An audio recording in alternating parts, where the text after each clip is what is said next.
Welcome back to another edition of our weekly Advocacy Minute. My name is Ashley Fordham, and it's my pleasure to update you on all of the important work our team is doing in the Capitol. First, HB 3092, one of Oregon REALTORS' 3 requested bills this session, received a public hearing on Tuesday the 21st. The bill would define real property wholesaling in statute, require wholesaler registration with the Oregon Real Estate Agency, and grant the agency the authority to establish disclosure requirements and penalize wholesalers that fall into noncompliance.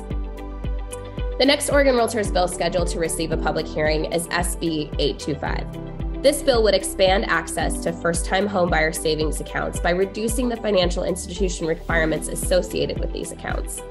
Through our proposed changes, any qualifying Oregonian could open a first-time homebuyer savings account at their financial institution of choice. We're excited to have a bipartisan group of lawmakers sponsoring this bill on our behalf. The hearing for SB 825 is scheduled for 3 p.m. today. 2 bills related to wildfire recovery also received public hearings this week. HB 2982 would require insurance companies to offer 70% coverage of purchased contents, such as furniture or appliances, in a home destroyed by a natural disaster without requiring an inventory of loss. However, policy owners could still claim an itemized inventory of loss if they prefer to do so. HB 2192 would make technical fixes to the law that currently prevent some homeowners from rebuilding in lands zoned for forest use.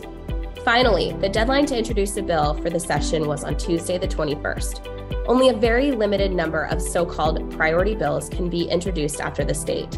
Of course, we are always on the lookout for amendments that could replace an existing bill with an entirely new concept.